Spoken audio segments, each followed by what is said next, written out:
साथियों नमस्कार, स्वागत है आप सभी लोगों का यूपी जी की क्लास में। कैसे हैं आप सभी लोग? उम्मीद करते हैं आप लोग अच्छे होंगे और पढ़ाई अच्छे से कर रहे होंगे। तो आइए साथियों प्रश्नों को एक एक करके देखते हैं। प्रश्न नंबर 1 है, उत्तर प्रदेश से उत्पादित होने वाले कौन से फलों को प्रदेश सरकार ने प्रोजेक्ट परमिट को समाप्त करने का निर्णय लिया है? तो इसमें क्या पूछा जा रहा है कि उत्तर प्रदेश में कौन से ऐसे फल हैं जो उत्पादित होते हैं लेकिन इसको एक व्यवस्था है, ये प्रोजेक्ट परमिट जो है इसको जो है समाप्त कर दिया गया है। तो कौन कौन से हैं? तो ये आंवला और चिरौंजी दोनों फलों को जो उत्तर प्रदेश में उत्पादित होते थे तो इनमें से प्रोजेक्ट परमिट को समाप्त कर दिया गया है। ठीक, ये करंट के क्वेश्चन हैं, ये जो है एक्सपेक्टेड क्वेश्चन है। अगला है, उत्तर प्रदेश से संबंधित किस साहित्यकार को हिंदी भाषा में बाल साहित्य पुरस्कार 2022 देने की घोषणा की गई है? तो उत्तर प्रदेश से संबंधित किस साहित्यकार को, बाल साहित्यकार है ये, जिनको जो है बाल साहित्य 2022 देने की घोषणा की गई है? तो ये है क्षमा शर्मा। ये क्षमा शर्मा को जो है इनको बाल साहित्य पुरस्कार 2022 देने की घोषणा की गई है। और ये कहां की रहने वाली है? ये आगरा की रहने वाली है, ये आगरा जिले की रहने वाली है और इनको बाल साहित्य पुरस्कार 2022 से जो है इनको प्रदान किया जाएगा, इसकी घोषणा की गई है। अगली ये जो प्रियंका शर्मा है साथियों, ये कानपुर की रहने वाली है। कहां की रहने वाली है? ये कानपुर की रहने वाली है। और इनसे एक क्वेश्चन क्या है, ये उत्तर प्रदेश की पहली महिला बस ड्राइवर है। क्या है ये? यूपी की पहली महिला बस ड्राइवर है, पहली महिला बस ड्राइवर, महिला बस ड्राइवर। ठीक, और ये लक्ष्मी सिंह जो है ये अपने उत्तर प्रदेश की पहली महिला डीजीपी हैं और ये वर्तमान में कहां की डीजीपी हैं? ये है नोएडा की। कहां की है? ये नोएडा जिले की डीजीपी हैं लक्ष्मी सिंह। ठीक, अगला प्रश्न है, उत्तर प्रदेश के किस विश्वविद्यालय के शोधकर्ताओं ने हाल ही में त्रिपुरा में नील हरित शैवाल की नई प्रजाति की पहचान की है? तो ये जो है नील हरित शैवाल की नई प्रजाति की पहचान किए हैं, ये किस विश्वविद्यालय के शोधकर्ता हैं जिन्होंने शैवाल के नई प्रजाति की खोज की है? तो ये जो है साथियों ये बनारस विश्वविद्यालय के शोधकर्ता हैं जिन्होंने त्रिपुरा में इसकी शैवाल के नील हरित शैवाल के नए प्रजाति की खोज की है। ठीक, अगला प्रश्न है, उत्तर प्रदेश का कौन सा नगर निगम जिसने हाल ही में पीपीपी यानी कि ट्रिपल पी पब्लिक प्राइवेट और पार्टनरशिप मॉडल पे इन्होंने जो है पहला महिला विश्वविद्यालय खोलने का निर्णय लिया है? तो उत्तर प्रदेश का कौन सा नगर निगम ऐसा है जिन्होंने ट्रिपल पी मॉडल पे, पब्लिक प्राइवेट पार्टनरशिप मॉडल पे महिला विश्वविद्यालय खोलने का निर्णय लिया है? तो ये जो है लखनऊ नगर निगम है। कौन सा नगर निगम है साथियों? ये लखनऊ नगर निगम है जिन्होंने महिलाओं के लिए विश्वविद्यालय खोलने का निर्णय लिया, वो भी जो है ये ट्रिपल पी मॉडल पे। ठीक, अगला प्रश्न है, उत्तर प्रदेश का कौन सा शहर जिसने हाल ही में राज्य का दूसरा पशु चिकित्सा विज्ञान विश्वविद्यालय खोलने का निर्णय लिया है? तो ये उत्तर प्रदेश का कौन सा जिला है जिसने दूसरा पशु चिकित्सा विज्ञान विश्वविद्यालय खोलने का निर्णय लिया है? तो ये है साथियों गोरखपुर जिला जो है इसने दूसरा पशु चिकित्सा विश्वविद्यालय खोलने का निर्णय लिया है। ठीक, और कुशीनगर में साथियों यहां पर इस बार महात्मा बुद्ध के नाम से कृषि विश्वविद्यालय बनाया जा रहा है। क्या बनाया जा रहा है? कृषि एवं प्रौद्योगिकी विश्वविद्यालय बनाया जा रहा है। कहां पर? ये कुशीनगर में, क्योंकि ये जो है कुशीनगर महात्मा बुद्ध जी की महापरिनिर्वाण स्थली के रूप में जानी जाती है। ठीक, और ये जो बरेली है, बरेली का एक गांव है भरतौल। कौन सा गांव है साथियों? एक गांव है भरतौल। ये जो है गांव हर घर आरओ वाटर के लिए जाना जाता है। यहां पर ये भरतौल गांव में, बरेली का एक गांव है भरतौल, यहां पर हर घर में आरओ वाटर जो है उपलब्ध है। ठीक, अगला प्रश्न है, उत्तर प्रदेश का कौन सा शहर जिसने हाल ही में राज्य का पहला सर्विलांस शहर घोषित किया गया है? तो उत्तर प्रदेश का कौन सा शहर है जिसको हाल ही में अभी पहला सर्विलांस शहर घोषित किया गया है? तो ये साथियों नोएडा है। नोएडा को जो है इसे अभी जल्दी ही हाल ही में पहला सर्विलांस शहर घोषित किया गया है। किसको? नोएडा को। ठीक। और मेरठ जो है साथियों, मेरठ में SAI द्वारा यानी कि स्पोर्ट अथॉरिटी ऑफ इंडिया द्वारा अपने भारत का पहला खेल विश्वविद्यालय बनाया जा रहा है। कहां पर? मेरठ में। और मेरठ को साथियों खेल नगरी के नाम से जानते हैं। किस नाम से जानते हैं? खेल नगरी के नाम से जानते हैं मेरठ में। तो इसीलिए यहां पर खेल को और बढ़ावा देने के लिए यहां पर खेल विश्वविद्यालय बनाया जा रहा है स्पोर्ट अथॉरिटी ऑफ इंडिया द्वारा।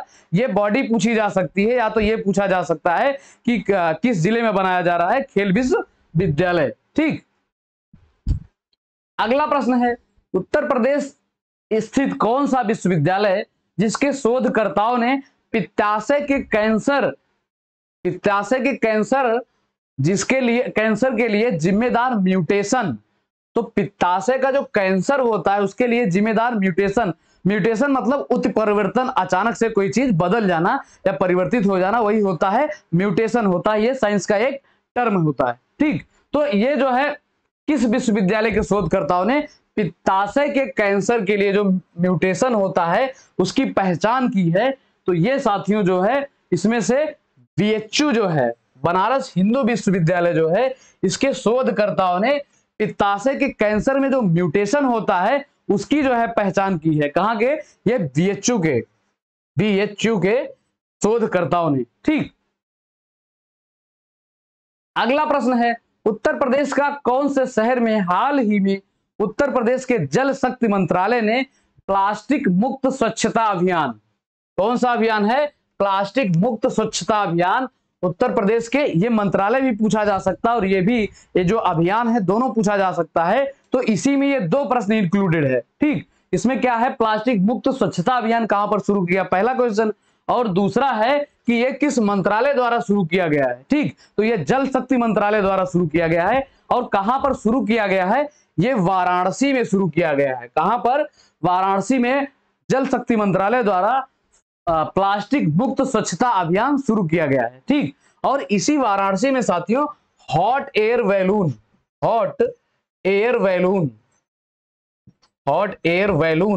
प्रदर्शनी का आयोजन किया गया। ठीक। और यहीं पर जो है तमिल संगमम कार्यक्रम का आयोजन किया गया। तमिल संगमम। ठीक।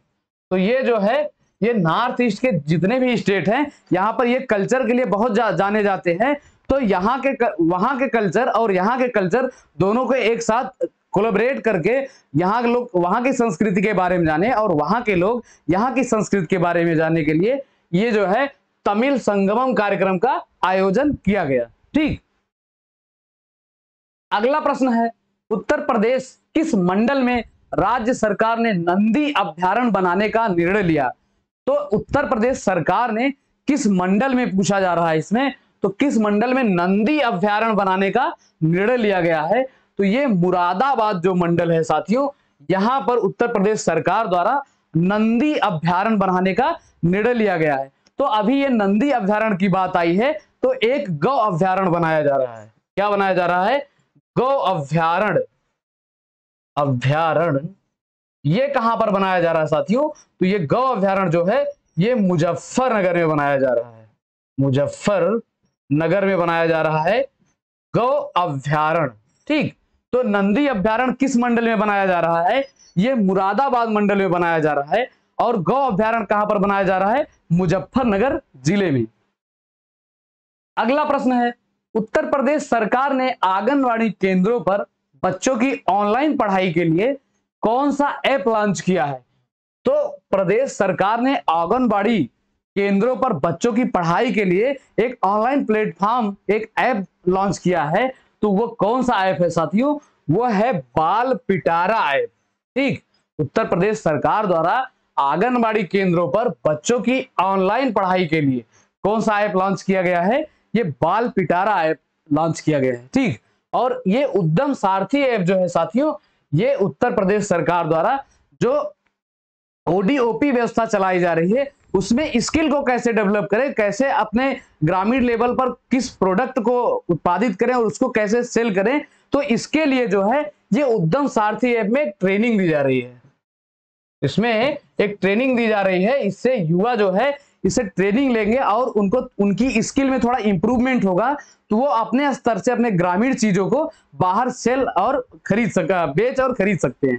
ठीक, अगला है, हाल ही में एक जिला एक पर्यटन केंद्र योजना शुरू करने वाला राज्य निम्नलिखित में से कौन है? तो ये कौन सा योजना है? एक जिला एक पर्यटन केंद्र। अभी अपने उत्तर प्रदेश में कौन कौन सा चल रहा है? ओडीओपी चल रहा है।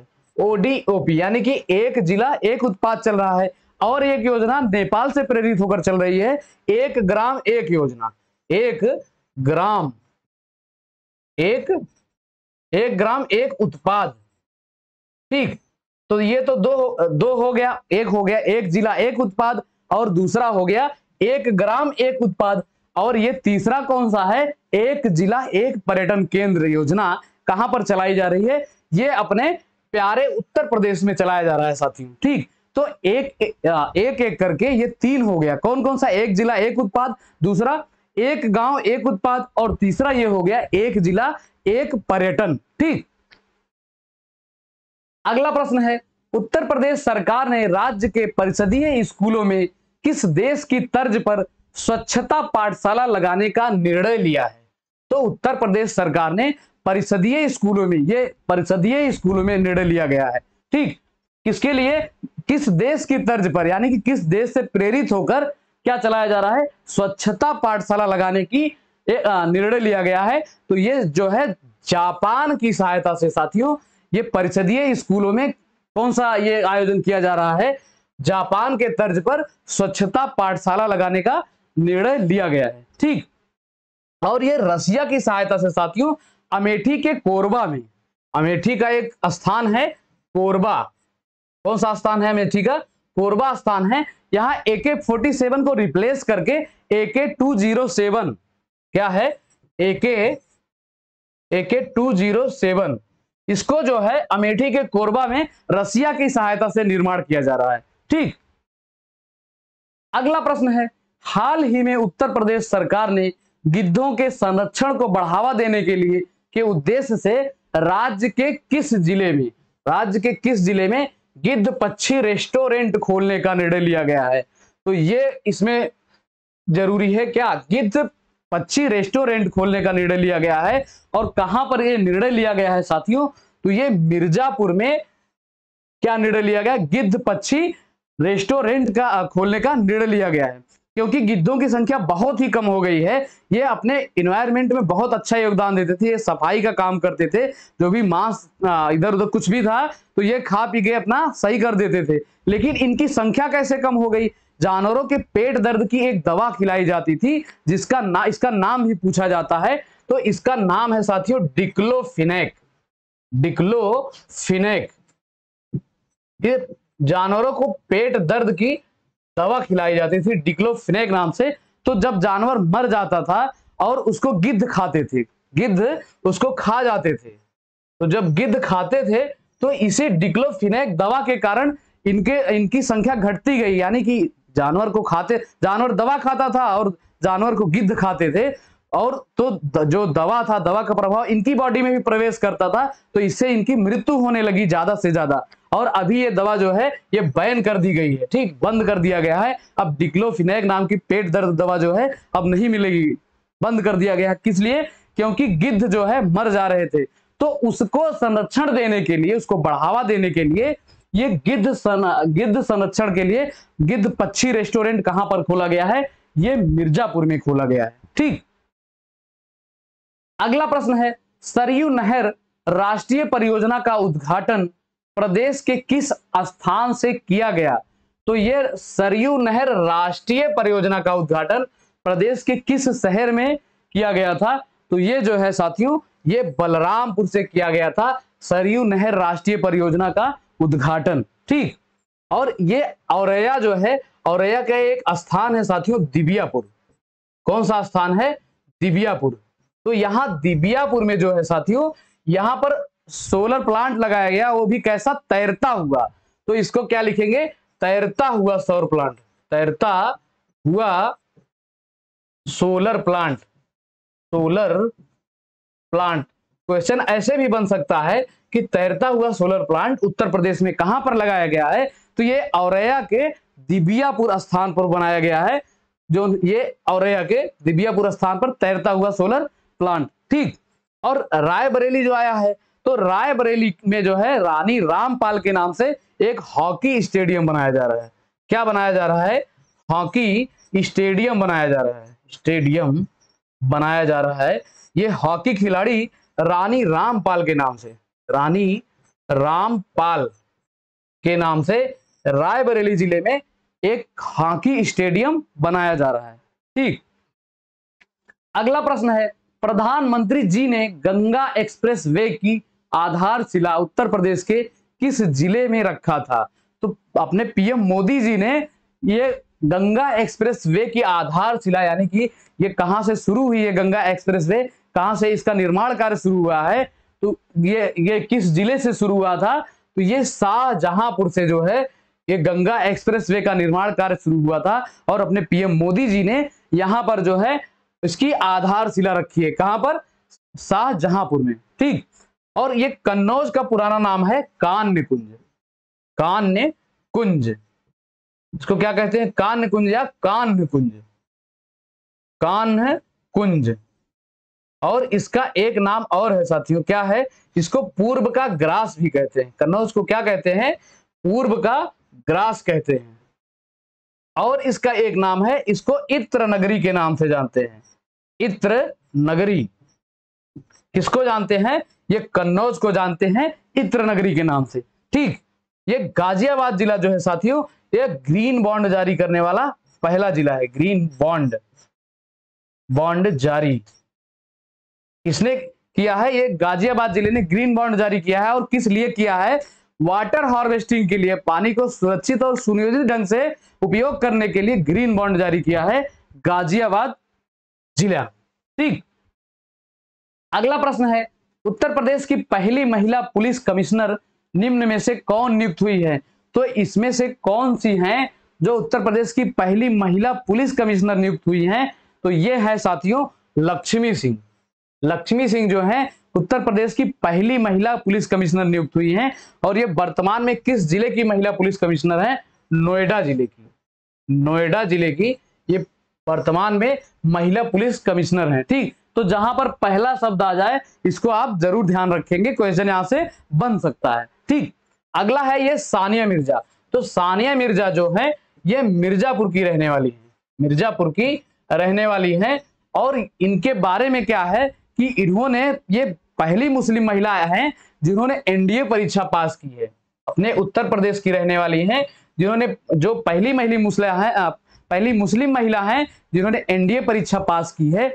और ये आगे जाके ट्रेनिंग वगैरह होगा तो ये फाइटर पायलट बन जाएंगी। ठीक, तो ये इनका ये जरूरी है कहां से रहने वाली हैं, तो इनके नाम के आगे भी पहले लगा है पहली मुस्लिम महिला, तो इसका भी ध्यान रखेंगे। कहां की रहने वाली है? ये है मिर्जापुर की रहने वाली। ठीक, अगला प्रश्न है, उत्तर प्रदेश के आंवला और फूलपुर में इफको नैनो यूरिया, ये नैनो यूरिया है, नैनो। ठीक, नैनो यूरिया तरल संयंत्रों का उद्घाटन निम्न में से किसने किया था? तो उत्तर प्रदेश का एक आंवला है और एक फूलपुर है। ठीक, तो इन दोनों जगहों पर इफको नैनो यूरिया तरल प्लांट का उद्घाटन इनमें से किसने किया था? तो ये जो है मनसुख मंडाविया जी जो हैं, इन्होंने उत्तर प्रदेश के आंवला और फूलपुर में इफको नैनो यूरिया प्लांट के तरल संयंत्रों का उद्घाटन किया है। तो ये नैनो यूरिया क्या होते हैं? पहले यूरिया के बड़े बड़े कट्टे आते थे, 50 kg के आते थे। ठीक, बड़े बड़े कट्टे, तो उसी को एक टेक्नोलॉजी से उसको तरल रूप में अब छोटी छोटी बोतलों में आते हैं, 1 लीटर 2 लीटर जैसे भी करके आते हैं। तो इससे क्या होगा, इसको फार्मर जो है अपने फील्ड पे इसका स्प्रे करेगा। पहले तो इसको छिड़काव विधि से बोया जाता था, लेकिन अब ये तरल रूप में आ गया है तो इसका स्प्रेइंग किया जाएगा। तो इससे क्या फायदा होगा, इससे आपका जो ज्यादा मात्रा में यूरिया लाते थे तो सारा कुछ तो उसमें यूज नहीं होता था, फसलों में कुछ इन्वायरमेंट में चला जाता था। तो ये स्प्रेइंग से ज्यादा आपके खेत में लगेगा, पहली फायदा। और दूसरा फायदा क्या है, आपको बड़े बड़े कट्टे नहीं लाने पड़ेंगे और इसको जो है स्प्रेइंग करने में बहुत ही आसानी होता है। एक आदमी अपना टंकी रखा और अपना छिड़क उड़क के फुर्सत, नहीं तो उसमें एक आदमी पकड़ाता था, एक आदमी फेंकता था, यह भी एक दिक्कत थी। ठीक, अगला है उत्तर प्रदेश के तंबाकू उत्पादन वाले जिले निम्न में से कौन से हैं। तो उत्तर प्रदेश के इनमें से कौन से जिले हैं जहां पर तंबाकू बनता है या तंबाकू का उत्पादन होता है। तो ये जो है गोंडा, फर्रुखाबाद और कासगंज, ये तीनों जिले हैं साथियों जहां पर तंबाकू का उत्पादन किया जाता है। ठीक, और तंबाकू से एक टर्म इंपॉर्टेंट है, इसमें एक होता है क्यूरिंग। क्यूरिंग, ठीक, इसमें क्यूरिंग होता है। क्यूरिंग का मतलब इसकी ऊपरी पत्तियों को काट लेते हैं, इसको एक नाम और है, इसको हिंदी में रचाई बोल सकते हैं। रचाई, रचाई यानी कि छटाई जो है, तंबाकू के पत्तियों को ऊपर से काट लेते हैं, उसका क्यूरिंग होता है। तो ये क्यूरिंग टर्म जो है ये कभी कभी एग्जाम में पूछ लेता है कि ये किस फसल से या किस चीज से संबंधित है, तो इसको आप ध्यान में रखेंगे। अगला है समाजवाद का संग्रहालय उत्तर प्रदेश के किस जनपद में स्थित है। तो समाजवाद का संग्रहालय साथियों उत्तर प्रदेश के किस जनपद में स्थित है। तो ये प्रदेश की राजधानी लखनऊ में क्या स्थित है, समाजवाद का संग्रहालय कहां पर स्थित है, लखनऊ में स्थित है। ठीक, तो लखनऊ में जो है साथियों यहां पर अभी इस बार 4 दिवसीय आम महोत्सव मनाया गया। आम महोत्सव कहां पर मनाया गया, ये लखनऊ में मनाया गया 4 दिवसीय आम महोत्सव। और लखनऊ और सहारनपुर ये दोनों साथियों आम निर्यात जोन के रूप में जाने जाते हैं। किसके रूप में जाने जाते हैं, आम निर्यात जोन के लिए जाने जाते हैं, आम निर्यात जोन। ठीक, इसके लिए जाने जाते हैं। और लखनऊ में जो आम का निर्यात किया जाता है साथियों ये किस ब्रांड से किया जाता है, तो ये नवाब ब्रांड से किया जाता है। किस ब्रांड से किया जाता है, नवाब ब्रांड से किया जाता है। ठीक, और यही लखनऊ में ही काकोरी ट्रेन एक्शन हुआ था। तो लखनऊ में जो जगह है, काकोरी जगह लखनऊ में ही है, तो अभी उसका नाम बदलकर काकोरी ट्रेन एक्शन किया गया था। पहले तो कांड था, अब एक्शन कर दिया गया उसमें, क्योंकि वो उसमें क्रांतिकारी लोग भाग लिए थे, तो थोड़ा सा उनको सम्मान देने के लिए या अच्छी भावना उत्पन्न करने के लिए बोलने में कि उसको कांड ना बोलकर ये है एक एक्शन दे दिया जाए। तो उसके लिए जो है यहां पर इस आम का निर्यात जो लखनऊ से होता है अब इस नाम से भी होगा, काकोरी ब्रांड से। काकोरी ब्रांड। ठीक, तो आम का निर्यात जोन कौन कौन सा है, लखनऊ और सहारनपुर। और यहां पर आम निर्यात किस नाम से किया जाता है लखनऊ में, तो नवाब ब्रांड और काकोरी ब्रांड दोनों नामों से किया जाता है। ठीक, और ये प्रयागराज जो है साथियों यहां पर निराला आर्ट गैलरी है। निराला आर्ट गैलरी कहां पर है, ये प्रयागराज यानी कि इलाहाबाद में है निराला आर्ट गैलरी। ठीक, अगला प्रश्न है भारत कला भवन उत्तर प्रदेश के किस जनपद में स्थित है। तो भारत कला भवन जो है साथियों ये उत्तर प्रदेश के किस जनपद में स्थित है, तो भारत कला भवन जो है साथियों ये वाराणसी में स्थित है। और वाराणसी का जो बीएचयू है यानी कि बनारस हिंदू यूनिवर्सिटी जो है साथियों इसके अंदर में है ये भारत कला भवन। कहां पर, बीएचयू के अंदर में। ठीक, और बीएचयू की स्थापना कभी कभी पूछा साथियों, ये छोटी परीक्षाओं में पूछा जाता है, इसका ईयर पूछा जाता है कि बीएचयू की स्थापना कब की गई, तो ये 1916 में की गई। ठीक, और ये सहारनपुर में साथियों शाकंभरी देवी मेला लगता है। शाकंभरी देवी मेला लगता है क्योंकि यहां पर शाकंभरी देवी मंदिर भी है। कहां पर, सहारनपुर में। ठीक, और सहारनपुर में ही एक किला है उसका नाम है लखनौती किला। लखनौती किला।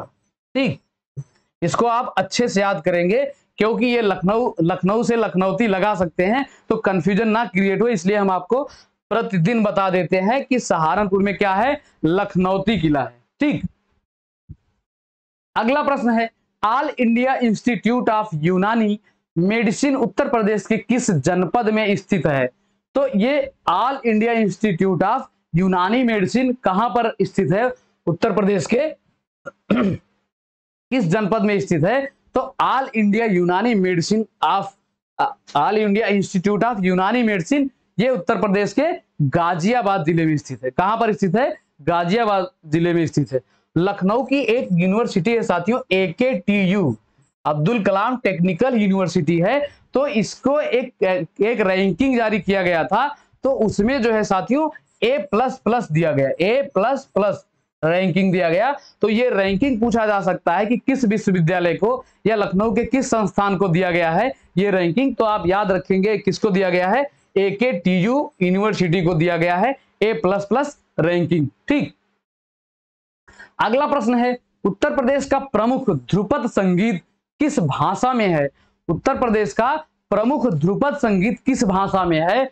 तो उत्तर प्रदेश का ध्रुपद संगीत जो है साथियों ये खड़ी बोली में है। किसमें है? उत्तर प्रदेश का प्रमुख ध्रुपद संगीत खड़ी बोली में है। और ये खड़ी बोली का एक कवि हैं अमीर खुसरो जो है, इनको क्या अमीर खुसरो को खड़ी बोली का प्रवर्तक माना जाता है। प्रवर्तक किसको माना जाता है? ये अपने आप में एक प्रश्न है, ये पूछा जाता है कि खड़ी बोली का प्रवर्तक किसे माना जाता है? तो किसे माना जाता है? अमीर खुसरो को माना जाता है। ठीक, अगला प्रश्न है साथियों, निम्नलिखित में से उत्तर प्रदेश का कौन सा जिला भाभर क्षेत्र का हिस्सा है? तो इनमें से उत्तर प्रदेश का कौन सा जिला है जो भाभर क्षेत्र का हिस्सा है? ठीक, तो इसमें से सहारनपुर, पीलीभीत और बिजनौर, ये तीनों जिलों जो हैं साथियों ये भाभर क्षेत्र का हिस्सा है। किस क्षेत्र का? भाभर क्षेत्र का हिस्सा है, सहारनपुर, पीलीभीत और बिजनौर। अगला है, प्लास्टिक सिटी या पार्क उत्तर प्रदेश के किस जनपद में स्थित है? तो प्लास्टिक सिटी उत्तर प्रदेश के किस जनपद में स्थित है साथियों? तो ये दिबियापुर में है। कहां पर है? ये दिबियापुर एक स्थान का नाम है। दिबियापुर किस जिले में है? ये औरैया जनपद में है दिबियापुर। और यहीं पर जो है तैरता हुआ सोलर प्लांट भी स्थापित किया गया। कहां पर? दिबियापुर में, औरैया के। तो यहीं पर प्लास्टिक सिटी पार्क भी है दिबियापुर में। अगला प्रश्न है, देश की कुल जनसंख्या में उत्तर प्रदेश का कुल योगदान कितना है? अपने उत्तर प्रदेश की देश की कुल जनसंख्या में, टोटल पॉपुलेशन में अपने उत्तर प्रदेश का प्रतिशत में कितना योगदान है, यानी कि हम लोग कितना योगदान दे रहे हैं देश की जनसंख्या में? तो ये जो है 18.63% का योगदान अपना उत्तर प्रदेश पूरे देश की पॉपुलेशन में दे रहा है। कितना दे रहा है? लगभग 19%। ठीक, अगला है, साक्षरता की दृष्टि से देश में उत्तर प्रदेश का स्थान कौन सा है?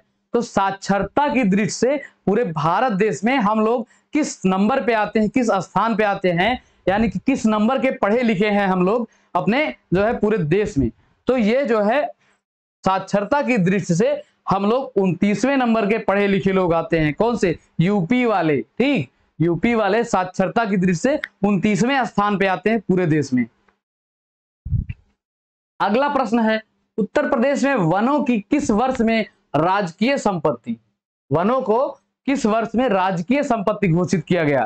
तो ये वनों को राजकीय संपत्ति घोषित करने की जरूरत क्यों पड़ी?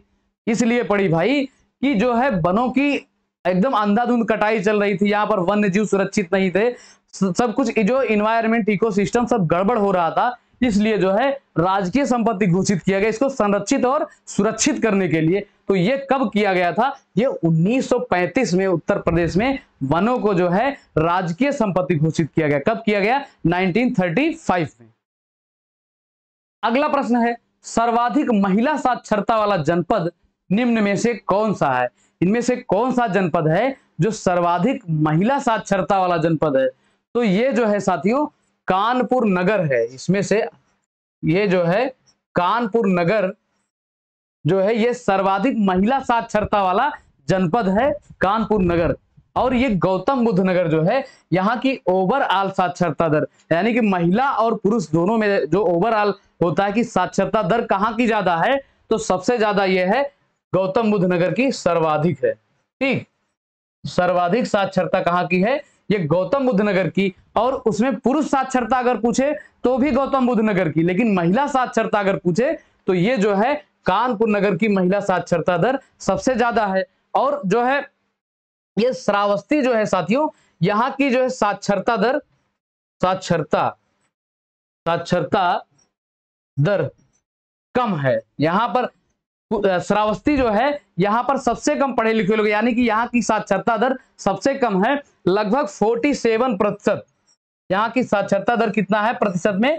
47% है। ठीक, तो अगर पूछा जाए सबसे कम महिला साक्षरता दर, सबसे कम पुरुष साक्षरता दर, तो यहीं पर है ये श्रावस्ती में। यहाँ की साक्षरता दर ओवरऑल कम है, और महिला और पुरुष दोनों का अलग अलग करके अगर पूछे तो भी यहीं की ही सबसे कम है। ठीक, लेकिन अगर ओवरऑल साक्षरता दर पूछे सर्वाधिक कहाँ की है, तो ये है गौतम बुद्ध नगर की, और उसमें पुरुष साक्षरता दर सबसे ज्यादा गौतम बुद्ध नगर की, लेकिन महिला साक्षरता दर में आपको कानपुर नगर लगाना होगा। ठीक, अगला प्रश्न है, उत्तर प्रदेश के रामसर आर्द्रभूमि स्थल में शामिल सरसई नवार झील किस जिले में स्थित है? तो उत्तर प्रदेश के रामसर भूमि में जो आर्द्रभूमि में शामिल किया गया है, इसमें सरसई नवार झील कहां पर स्थित है? तो ये जो है साथियों इटावा जिला जो है यहां पर है सरसई नवार आर्द्रभूमि। ठीक, और वर्तमान में उत्तर प्रदेश में आर्द्रभूमियों की संख्या कितनी है? ये 10 है। और आर्द्रभूमियों का एक रैंकिंग पूछा जा सकता है, तो आर्द्रभूमियों की रैंकिंग के मामले में हम लोग सेकेंड पोजीशन पे हैं। किस पोजीशन पे हैं साथियों? हम सेकेंड पोजीशन पे हैं। ठीक, और फर्स्ट पे कौन है? तो फर्स्ट पे आर्द्रभूमि की रैंकिंग में तमिलनाडु है। फर्स्ट ये है तमिलनाडु। तमिलनाडु जो है यहां पर 14 रामसर साइट है, लगभग 14। ठीक, या और थोड़े बड़े होंगे तो, लेकिन पहले पे क्या है? तमिलनाडु है, और दूसरे पे रामसर आर्द्रभूमि के मामले में हम लोग हैं, यानी उत्तर प्रदेश के लोग हैं। और इसमें रामसर आर्द्रभूमि ये सरसई नवार झील कहां पर है? तो ये है साथियों इटावा, जो कि सर्वाधिक अवनलिका प्रभावित जिला है। सर्वाधिक अवनलिका प्रभावित जिला, अवनलिका प्रभावित, सर्वाधिक अवनलिका प्रभावित जिला कौन सा है? यह है साथियों इटावा। अगला प्रश्न है, देश में सर्वाधिक एससी आबादी वाला राज्य निम्न में कौन सा है? तो सर्वाधिक जो है एससी आबादी वाला राज्य, पूरे देश की बात की जा रही है, तो सबसे ज्यादा एससी आबादी वाला राज्य अपना उत्तर प्रदेश है साथियों। अपना उत्तर प्रदेश सबसे ज्यादा अनुसूचित जाति वाला राज्य है। ठीक, और यहां पर अगर अनुसूचित जाति के मामले में पूछे कि उत्तर प्रदेश में सर्वाधिक कहां है, तो जो है संख्या के मामले में एससी पॉपुलेशन तो सबसे ज्यादा सीतापुर जिले में है। कहां पर है? सीतापुर जिले में सबसे ज्यादा है उत्तर प्रदेश में एससी पॉपुलेशन, यानी कि अनुसूचित जाति। और अगर प्रतिशत में पूछे, अगर इन परसेंटेज पूछे कि प्रतिशत में सबसे ज्यादा अनुसूचित जाति कहां पर है, तो यह है साथियों उत्तर प्रदेश का कौशाम्बी जिला। कौन सा जिला है? कौशाम्बी। ये कौशाम्बी जिला जो है यहां पर प्रतिशत में अनुसूचित जाति की संख्या सर्वाधिक है, और ओवरऑल संख्या वैसे पूछेगा तो सबसे ज्यादा कहां पर है? ये सीतापुर में है। ठीक, तो ठीक है मित्रों, प्रश्न हमारे इतने ही रहते हैं। चैनल को सब्सक्राइब करिएगा और वीडियो को लाइक करिएगा और दोस्तों के साथ जरूर शेयर करिएगा। ठीक, तो मिलते हैं एक नेक्स्ट सेशन में, तब तक के लिए जय हिंद, जय भारत।